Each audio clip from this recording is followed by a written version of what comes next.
Il y a 3 semaines, j'ai mis en garde les citoyens d'Israël qu'une nouvelle vague était face à nous, la vague de l'Omicron.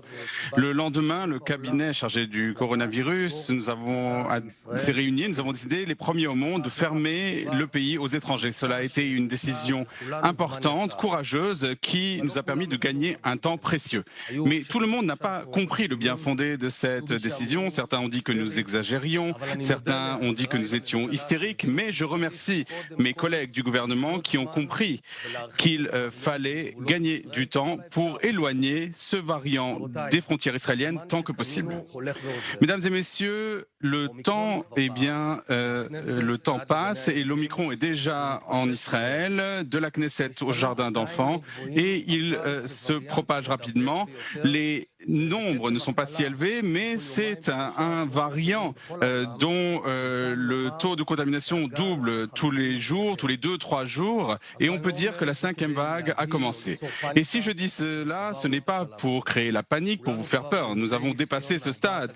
Nous sommes déjà expérimentés, nous avons l'expérience des 4 vagues précédentes. Je vois aussi une certaine fatigue au sein du public israélien. C'est tout à fait naturel. Mais c'est pour cela que nous devons agir de manière intelligente, avec du sang-froid et faire la chose qui doit être faite. Notre but, c'est de passer cette vague tout en permettant la poursuite de l'économie et de l'éducation tant que nous le pourrons. Et nous le ferons en facilitant, en limitant le plus possible la propagation et en même temps de continuer à vacciner le plus rapidement possible les enfants d'Israël. J'ai convoqué aujourd'hui, j'ai invité au Conseil des ministres Michal, une jeune fille d'une douzaine d'années qui n'a été pas vaccinée et qui a souffert du coronavirus. Elle a guéri, mais pas vraiment. C'était une jeune fille qui était pleine d'énergie, pleine de vie, qui se levait tous les matins à 5h30 pour courir, qui était monitrice au sein des scouts, qui était une très bonne élève dans les matières les plus difficiles. Eh bien, aujourd'hui, tout lui est difficile. Son niveau d'énergie a baissé. Il lui est très difficile de se lever le matin. Et lorsqu'elle marche quelques pas à peine, elle est essoufflée. Elle oublie des choses qui lui sont arrivées 2 minutes plus tôt, et là où elle était une excellente élève, parfois elle a un trou noir lors des examens. Michal, je t'embrasse. Tu as fait quelque chose de très important pour autrui en venant nous raconter au Conseil des ministres, pour raconter aux Israéliens ton histoire, l'histoire des enfants qui souffrent d'un Covid long. Et j'espère que ton histoire encouragera d'autres parents encore à vacciner leurs enfants. Cette fois-ci, en ce concernant la vaccination des enfants, Israël n'est pas le premier. Aux États-Unis, il y a beaucoup plus d'enfants vaccinés et il n'y a pas d'effets secondaires significatifs. Nous pouvons apprendre de cette expérience américaine. Chers amis, la vaccination des enfants est sûre et elle est de la responsabilité des parents. Un parent qui est protégé, qui a fait les 3 injections, doit aussi protéger ses enfants. Ne laissez pas vos enfants exposés, vulnérables face à ce variant Omicron qui arrive. N'attendez pas que les vaccins viennent à vous. Allez dans votre caisse d'assurance maladie, dans votre dispensaire avec vos enfants et faites vacciner vos enfants dès demain. Chaque heure que vous attendez est une heure inutile. Et contrairement au rappel à la 3e injection, où 4 ou 5 jours après cette 3e injection, on est protégé, lorsqu'il s'agit d'une première injection, il faudra à vos enfants 4 à 5 semaines jusqu'à ce qu'ils soient protégés. C'est une question de biologie. Donc si vous attendez que cette vague nous parvienne, il sera déjà trop tard. Plus vous les vaccinerez rapidement, plus ils seront protégés rapidement.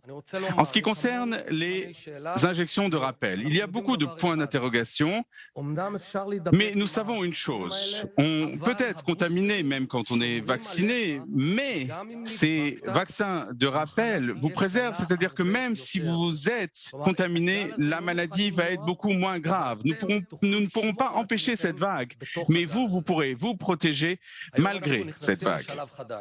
Aujourd'hui, nous entrons dans une période nouvelle. Très prochainement, nous allons publier des directives et jusque-là, en attendant, je vous demande tout simplement de faire preuve de bon sens. Tout d'abord, gardez la distanciation sociale tant que possible. Ne vous rassemblez pas si c'est possible. Deuxième chose, les masques.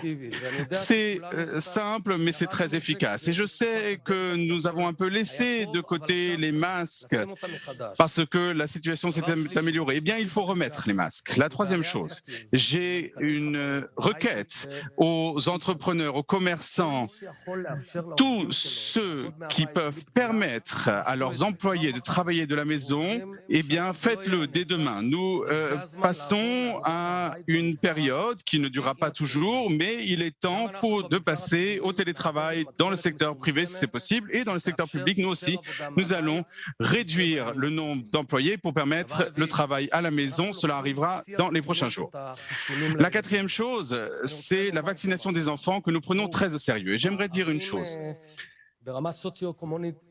Dans les localités qui sont d'un niveau socio-économique élevé, Ramat HaSharon, Modine, Maccabim Rehout, on a plus de 30% d'enfants vaccinés, c'est un très bon début.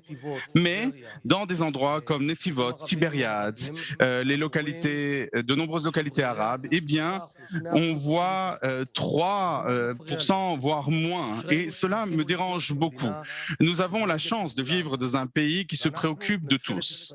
Et nous, le gouvernement d'Israël, nous préoccupons de rendre accessible la vaccination par tous les moyens. Mais en fin de compte, c'est à vous, les parents, qu'incombe cette responsabilité.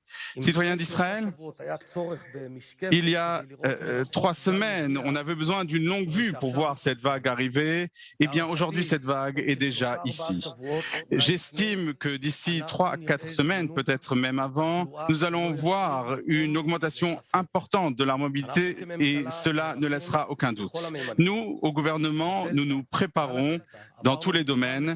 Nous avons passé la vague du variant Delta avec réussite grâce à une bonne gestion du gouvernement, avec un comportement responsable de vous, les citoyens. Vous vous êtes vaccinés en masse.